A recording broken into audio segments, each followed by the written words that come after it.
안녕하세요. 저는 40년간 약국을 운영해온 약사 박현욱입니다. 올해 나이 63세, 아직도 매일 약국에 나와 환자분들을 상담하고 있습니다. 오늘 제가 여러분께 꼭 전해드려야 할 이야기가 있습니다. 여러분, 지금 매일 드시는 약이 몇 가지나 되시나요? 혈압약, 당뇨약, 관절약, 소화제, 수면제까지. 아침에 한 움큼, 저녁에 한 움큼. 어느새 약통이 밥그릇보다 커졌다는 농담을 하시진 않나요? 저는 지난 세월 약국에서 수많은 어르신들을 만났습니다. 그리고 놀라운 사실을 발견했습니다. 건강하게 오래 사시는 분들은 약을 많이 드시는 분들이 아니었습니다.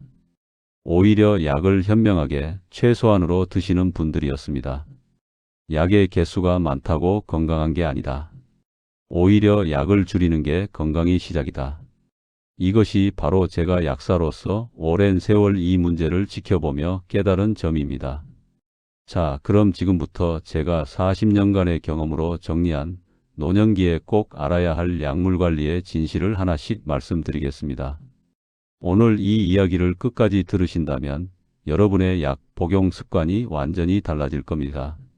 그리고 놀랍게도 약을 줄였는데 오히려 더 건강해지는 경험을 하실 겁니다. 더 많은 건강 정보를 받아보고 싶으시다면 지금 바로 구독 버튼을 눌러주세요. 알림 설정도 해두시면 제 다음 영상을 놓치지 않으실 겁니다. 좋아요 버튼도 꼭 눌러주시고요. 여러분의 작은 관심이 더 많은 어르신들에게 이 중요한 정보가 전달되는데 큰 힘이 됩니다. 첫 번째로 말씀드릴 내용은 혈압약의 함정입니다. 제 약국에 오시는 어르신 10분 중 8분이 혈압약을 드십니다. 고혈압은 침묵의 살인자라고 불리죠. 당연히 관리가 필요합니다. 그런데 문제는 혈압약을 한번 먹기 시작하면 평생 먹어야 한다는 생각 때문에 많은 분들이 약에 대한 두려움을 갖고 계십니다. 그래서 약을 거부하시거나 반대로 혈압이 조금만 높아도 바로 약을 드시려고 합니다. 75세 김철수 할아버지는 20년간 혈압약을 드셨습니다. 처음에는 한 가지였던 약이 어느새 3가지가 되었습니다. 그런데도 혈압은 오르락내리락 했습니다. 저는 그분의 생활 습관을 여쭤봤습니다. 운동은 하시나요? 아니요, 다리가 아파서요. 식사는 어떻게 하시나요? 혼자 사니까 그냥 라면이나 김치로 때워요. 잠은 잘 주무세요? 밤에 자꾸 깨서 수면제를 먹어요. 바로 여기에 문제가 있었습니다. 약으로는 혈압을 조절하려 하면서 정작 혈압을 올리는 생활 습관은 그대로 유지하고 계셨던 겁니다. 저는 그분께 제안했습니다. 약은 그대로 드시되 매일 30분씩 걷기를 시작하시고 소금 섭취를 절반으로 줄여보세요. 그리고 수면제 대신 저녁에 따뜻한 우유를 드셔보세요. 석 달 후 놀라운 일이 벌어졌습니다. 김철수 할아버지의 혈압이 안정되기 시작했고 의사 선생님과 상해 후 혈압약을 3가지에서 1가지로 줄일 수 있었습니다. 여러분, 약은 증상을 억제할 뿐 원인을 치료하지 못합니다. 혈압이 높은 이유는 단순히 혈관의 문제가 아닙니다. 스트레스, 비만, 운동 부족, 잘못된 식습관이 모두 원인입니다. 약만 믿고 생활 습관을 바꾸지 않으면 약의 개수만 늘어날 뿐입니다. 그렇다고 제가 혈압약을 끊으라는 게 아닙니다. 혈압약이 필요한 분들은 반드시 드셔야 합니다. 하지만 약과 함께 생활 습관도 바꿔야 한다는 겁니다. 그래야 약의 개수를 줄일 수 있고 부작용도 최소화할 수 있습니다. 두 번째로 말씀드릴 내용은 진통제와 소염제의 위험성입니다. 나이가 들면 여기저기 아픈 곳이 생깁니다. 무릎, 허리, 어깨. 그래서 많은 어르신들이 진통제를 달고 사십니다. 약국에서 쉽게 살 수 있는 일반 진통제라 안전하다고 생각하시는데 그게 큰 착각입니다. 저는 60년간 수없이 많은 어르신들이 진통제 때문에 위장 출혈, 신장 손상으로 고생하는 걸 봤습니다. 81세 박순자 할머니는 오래전 무릎 관절염 진단을 받으셨습니다. 병원에서 소염 진통제를 처방받았고 통증이 있을 때마다 드셨습니다. 그런데 문제는 약을 먹으면 속이 쓰려서 위장약도 함께 드시기 시작했다는 겁니다. 그리고 시간이 지나면서 진통제를 먹어도 통증이 잘 가라앉지 않아 복용량이 점점 늘어났습니다. 약사님, 요즘 소화가 안 되고 변이 까맣게 나와요. 저는 깜짝 놀랐습니다. 변이 까맣다는 건 위장 출혈의 신호입니다. 바로 대학병원으로 모셨고 다행히 큰 문제로 번지기 전에 치료를 받으실 수 있었습니다. 여러분, 진통제는 절대 안전한 약이 아닙니다. 특히 노년기에는 더욱 조심해야 합니다. 나이가 들면 간과 신장의 기능이 떨어집니다. 젊을 때는 문제없이 분해되던 약물이 노년기에는 체내에 축적될 수 있습니다. 그래서 같은 용량의 진통제도 노년기에는 훨씬 강하게 작용하고 부작용도 더 쉽게 나타납니다. 제가 권해드리는 방법은 이겁니다. 진통제를 먹기 전에 먼저 다른 방법을 시도해 보세요. 무릎이 아프다면 온찜질이나 가벼운 스트레칭을 해보세요. 허리가 아프다면 자세를 바꿔보세요. 진통제는 정말 참을 수 없을 때만 최소한의 용량으로 드세요. 그리고 진통제를 드실 때는 반드시 식후에 충분한 물과 함께 드세요. 공복에 진통제를 먹으면 위벽이 직접 손상됩니다. 또 하나 중요한 건 여러 종류의 진통제를 섞어 먹지 마세요. 타이레놀과 개보린 이런 약들은 성분이 겹칩니다. 병원에서 받은 진통제와 약국에서 산 진통제를 함께 먹으면 과량 복용이 될 수 있습니다. 세 번째로 말씀드릴 내용은 수면제의 악순환입니다. 나이가 들면 잠이 줄어든다고들 하죠. 실제로 노년기에는 수면 패턴이 변합니다. 깊은 잠을 자는 시간이 줄고 자주 깨게 됩니다. 그래서 많은 어르신들이 수면제에 의존하게 됩니다. 하지만 수면제만큼 조심해야 할 약도 없습니다. 73세 이명숙 할머니는 5년 전부터 수면제를 드셨습니다. 처음에는 가벼운 약이었는데 시간이 지나면서 약발이 안 들어 더 강한 약으로 바꾸셨습니다. 그리고 어느 날부터 이상한 증상들이 나타나기 시작했습니다. 낮에도 졸리고 기억력이 떨어지고 가끔 어지러워서 넘어질 뻔한 적도 있었습니다. 여러분, 수면제의 가장 큰 문제는 의존성입니다. 수면제를 먹으면 잠이 오는 게 아니라 뇌를 강제로 진정시키는 겁니다. 그러다 보면 우리 뇌는 스스로 잠드는 능력을 잃어버립니다. 그래서 수면제 없이는 잠을 잘 수 없게 됩니다. 더 심각한 건 노년기에 수면제를 장기 복용하면 낙상 위험이 2배 이상 높아진다는 겁니다. 수면제는 평형 감각과 반사 신경을 떨어뜨립니다. 밤에 화장실 가다가 넘어지는 사고가 바로 여기서 옵니다. 그럼 어떻게 해야 할까요? 제가 권해드리는 방법은 이겁니다. 먼저 낮에 햇빛을 충분히 쬐세요. 햇빛은 우리 몸의 생체 리듬을 조절합니다.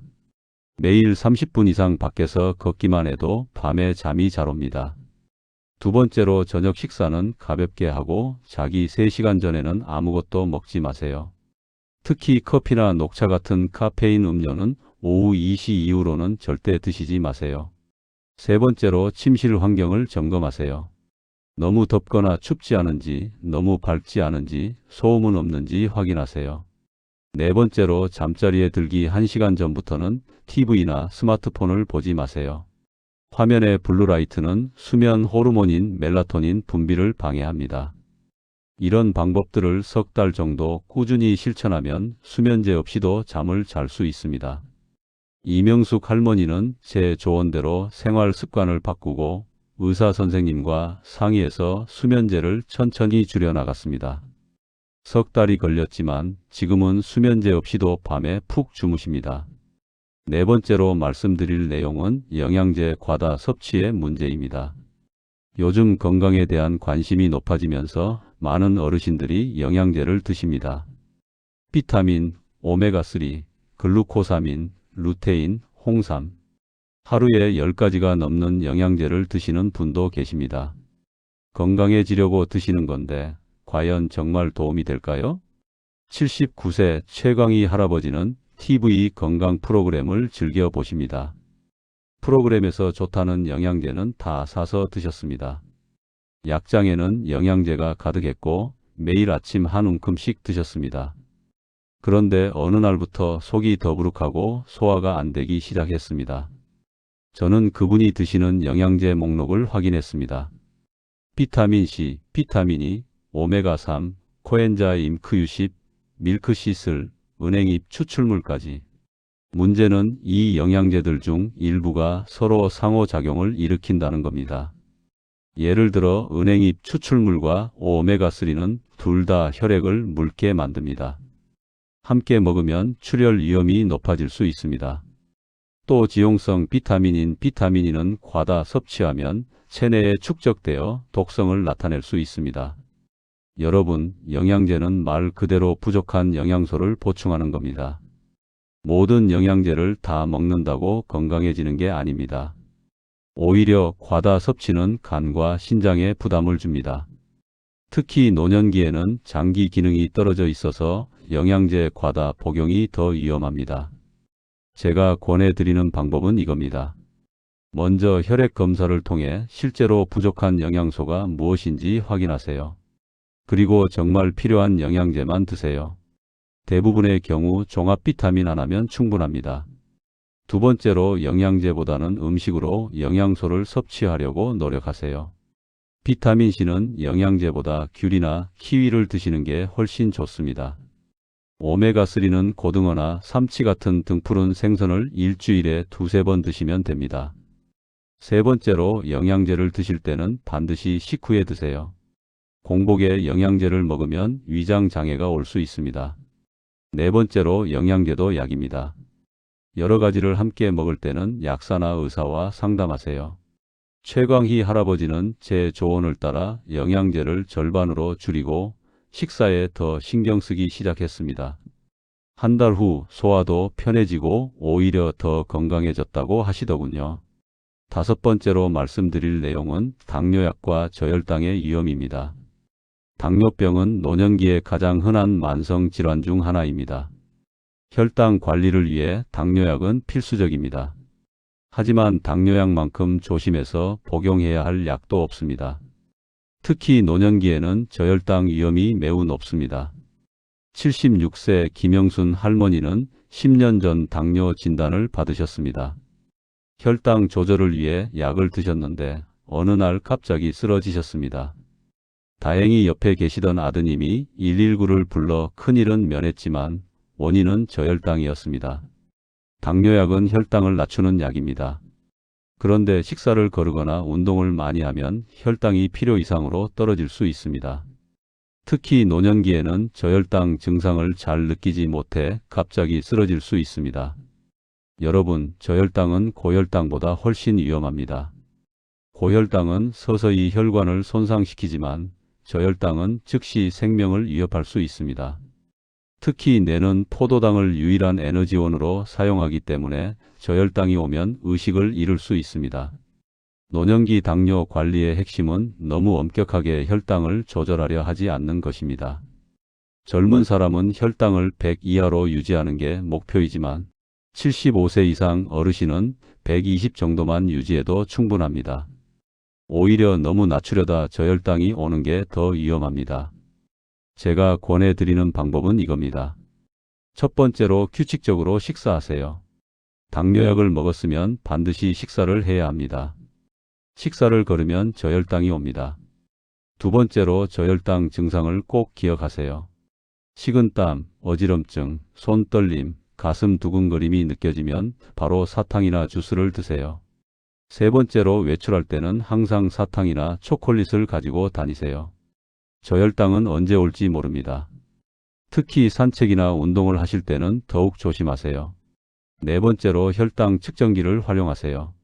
하루에 한두 번은 혈당을 재보고 너무 낮으면 의사 선생님과 상의해서 약을 조절하세요. 김영순 할머니는 이후로 규칙적으로 식사하고 항상 사탕을 가지고 다니셨습니다. 그리고 혈당 목표를 조금 높여 잡았더니 저혈당 없이 안전하게 당뇨를 관리하고 계십니다. 여섯 번째로 말씀드릴 내용은 약을 임의로 끊는 위험성입니다. 지금까지 제가 약의 부작용에 대해 많이 말씀드렸습니다. 그래서 어떤 분들은 이렇게 생각하실 수 있습니다. 그럼 약을 안 먹는 게 낫겠네요. 절대 그렇지 않습니다. 필요한 약을 끊는 것은 약을 과다 복용하는 것만큼이나 위험합니다. 80세 장기철 할아버지는 심장병으로 혈액 희석제를 드셨습니다. 그런데 TV에서 약의 부작용에 대한 프로그램을 보신 후 갑자기 약을 끊으셨습니다. 그로부터 일주일 후 장기철 할아버지는 뇌졸중으로 쓰러지셨습니다. 혈액 희석제를 갑자기 끊으면서 혈전이 생긴 겁니다. 다행히 빨리 발견해서 치료를 받으셨지만 오른쪽 팔다리에 마비가 남았습니다. 여러분, 약은 함부로 끊으면 안 됩니다.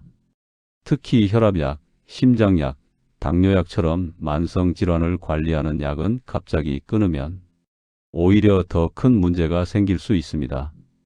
약을 줄이고 싶으시다면 반드시 의사 선생님과 상의하세요. 그리고 천천히 단계적으로 줄여야 합니다. 제가 40년간 약국을 운영하면서 배운 가장 중요한 교훈은 이겁니다. 약은 도구입니다. 잘 사용하면 생명을 구하지만 잘못 사용하면 독이 됩니다. 약의 개수가 많다고 건강한 게 아니고 약을 안 먹는다고 건강한 것도 아닙니다. 중요한 건 정말 필요한 약을 적절하게 복용하는 겁니다. 7번째로 말씀드릴 내용은 약 복용 시간의 중요성입니다. 많은 분들이 간과하는 부분인데 약은 언제 먹느냐가 매우 중요합니다. 같은 약이라도 복용 시간에 따라 효과와 부작용이 달라집니다. 74세 서미경 할머니는 혈압약과 콜레스테롤 약을 드셨는데 아침에 모든 약을 한꺼번에 드셨습니다. 그런데 약을 먹고 나면 항상 어지럽고 힘이 없으셨습니다. 저는 그분께 여쭤봤습니다. 혈압약을 언제 드시나요? 아침에 일어나자마자요. 바로 그게 문제였습니다. 혈압약은 혈압을 낮추는 약입니다. 아침에 일어나자마자 먹으면 혈압이 급격히 떨어져 어지럼증이 올 수 있습니다. 저는 그분께 조언했습니다. 혈압약은 아침 식사 후 30분 뒤에 드시고 콜레스테롤 약은 저녁 식사 후에 드세요. 콜레스테롤은 주로 밤에 만들어지기 때문에 저녁에 약을 먹는 게 더 효과적입니다. 약을 바꾼 건 아무것도 없습니다. 단지 복용 시간만 조정했을 뿐인데 서미경 할머니는 어지럼증 없이 편하게 약을 드실 수 있게 되었습니다. 여러분, 약마다 최적의 복용 시간이 있습니다. 혈압약은 대부분 아침 식사 후, 위장약은 식전, 소염 진통제는 식후, 수면제는 자기 30분 전에 먹는 게 좋습니다. 약을 처방받을 때 의사 선생님께 정확한 복용 시간을 여쭤보세요. 그리고 약봉지에 적힌 복용법을 꼭 지키세요. 8번째로 말씀드릴 내용은 약과 음식의 상호작용입니다. 우리가 먹는 음식이 약의 효과에 영향을 줄 수 있다는 걸 아시나요? 어떤 음식은 약의 효과를 떨어뜨리고 어떤 음식은 부작용을 증가시킵니다. 72세 안정희 할머니는 혈액 희석제를 드셨는데 효과가 잘 나타나지 않았습니다. 의사 선생님이 이상하게 여겨 식습관을 물어보셨는데 할머니는 건강을 위해 매일 녹즙을 드시고 계셨습니다. 바로 여기에 문제가 있었습니다. 녹즙에 들어가는 케일, 시금치 같은 녹색 채소에는 비타민 K가 많습니다. 비타민 K는 혈액 응고를 돕는 영양소인데 혈액 희석제와는 정반대 작용을 합니다. 그래서 약효가 떨어진 겁니다. 여러분, 약을 드실 때는 특정 음식을 조심해야 합니다. 혈압약을 드시는 분은 자몽이나 자몽 주스를 피하세요. 자몽은 약물 대사를 방해해서 혈압약의 효과를 지나치게 높입니다. 항생제를 드시는 분은 유제품을 피하세요. 우유나 요구르트는 항생제의 흡수를 방해합니다. 콜레스테롤 약을 드시는 분은 과도한 알코올 섭취를 피하세요. 술은 간에 부담을 주고 약의 부작용을 증가시킵니다. 당뇨약을 드시는 분은 식사량을 일정하게 유지하세요. 갑자기 많이 먹거나 적게 먹으면 혈당 조절이 어려워집니다. 약을 처방받을 때 어떤 음식을 피해야 하는지 꼭 여쭤보세요. 그리고 건강보조식품이나 한약을 드실 때도 반드시 의사나 약사와 상담하세요. 자연에서 나온 것이라고 해서 다 안전한 게 아닙니다. 9번째로 말씀드릴 내용은 약 보관법입니다. 많은 분들이 약 보관을 소홀히 하시는데 약도 음식처럼 상할 수 있습니다. 잘못 보관하면 효과가 떨어지거나 오히려 해로워질 수 있습니다. 75세 윤성만 할아버지는 약을 화장실 선반에 보관하셨습니다. 습기가 많은 화장실에서 약이 눅눅해지고 색이 변했는데도 계속 드셨습니다. 그러다 어느 날 배탈이 나서 병원에 가셨는데 원인은 상한 약이었습니다. 여러분, 약은 서늘하고 건조한 곳에 보관해야 합니다. 화장실이나 부엌은 습기와 온도 변화가 심해서 약 보관 장소로 적합하지 않습니다. 직사광선도 피해야 합니다. 햇빛은 약의 성분을 변화시킬 수 있습니다. 약은 원래 용기에 넣어 보관하세요. 다른 통에 옮겨 담으면 약 이름이나 유효 기간을 잊어버릴 수 있습니다. 냉장 보관이 필요한 약이 아니라면 실온에 보관하세요. 냉장고에 약을 넣었다 꺼내기를 반복하면 온도 변화로 약이 상할 수 있습니다. 유효 기간을 꼭 확인하세요. 유효 기간이 지난 약은 효과가 떨어지거나 독성이 생길 수 있습니다. 특히 눈에 넣는 안약이나 귀에 넣는 이용액은 개봉 후 한 달이 지나면 버리세요. 아깝다고 계속 쓰면 감염의 위험이 있습니다. 약을 버릴 때도 조심하세요. 그냥 쓰레기통에 버리면 환경 오염의 원인이 됩니다. 가까운 약국에 가져가면 안전하게 폐기해 드립니다. 이제 영상이 마무리되어 가는데요. 오늘 이야기가 도움이 되셨다면 좋아요 버튼 꼭 눌러주시고 구독과 알림 설정도 부탁드립니다. 여러분의 관심이 더 많은 어르신들에게 이 중요한 정보가 전달되는 데 큰 힘이 됩니다. 댓글로 여러분의 경험도 공유해 주세요. 마지막으로 가장 중요한 말씀을 드리겠습니다. 약과 건강하게 공존하는 방법입니다. 지금까지 저는 약의 위험성에 대해 많이 말씀드렸습니다. 하지만 오해하지 마세요. 저는 약을 부정하는 게 아닙니다. 오히려 약의 중요성을 누구보다 잘 압니다. 40년간 약국을 운영하면서 약 덕분에 생명을 구한 분들을 셀 수 없이 많이 봤습니다. 문제는 약을 제대로 알지 못하고 무분별하게 복용하는 겁니다. 약은 도구입니다. 망치는 집을 지을 때 유용하지만 잘못 사용하면 손가락을 다칠 수 있습니다. 약도 마찬가지입니다. 제가 권해드리는 현명한 약 복용법은 이겁니다. 첫 번째로 정기적으로 약 점검을 받으세요. 1년에 한두 번은 드시는 모든 약을 가지고 약국이나 병원을 방문하세요. 약사나 의사에게 이 약들이 서로 문제가 없는지 꼭 필요한 약인지 확인하세요. 두 번째로 약 수첩을 만드세요. 작은 공책에 약 이름, 복용 목적, 복용 시간을 적어두세요. 여러 병원을 다니시는 분은 특히 중요합니다.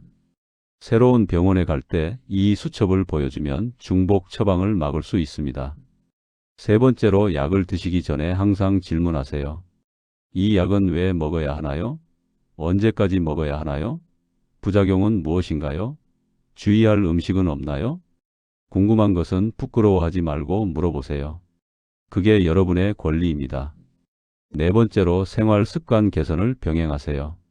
약만 믿고 생활 습관을 바꾸지 않으면 약의 개수만 늘어납니다. 규칙적인 운동, 건강한 식사, 충분한 수면, 스트레스 관리를 함께 하세요. 다섯 번째로 약 복용을 절대 임의로 중단하지 마세요. 약을 줄이고 싶으면 반드시 의사와 상의하세요. 천천히 안전하게 줄여야 합니다. 82세인 제 고객 한 분이 계십니다. 10년 전만 해도 12가지 약을 드셨습니다. 하지만 생활 습관을 개선하고 정기적으로 약을 점검하면서 지금은 꼭 필요한 4가지만 드십니다. 약은 줄었지만 건강은 오히려 더 좋아지셨습니다. 여러분도 할 수 있습니다. 나이가 들었다고 포기하지 마세요. 건강의 비밀은 멀리 있지 않습니다. 약을 현명하게 복용하고 건강한 생활 습관을 유지하는 것. 그것이 전부입니다. 오늘 이 이야기가 여러분의 건강한 노년을 위한 작은 도움이 되었기를 바랍니다. 다음에 약을 처방받으실 때 오늘 제가 말씀드린 내용을 떠올려 주세요. 그리고 약사나 의사에게 궁금한 것을 물어보세요. 여러분의 건강은 여러분이 지키는 겁니다. 40년간 약국을 운영하며 제가 깨달은 가장 중요한 진리입니다. 건강한 하루 보내세요. 감사합니다.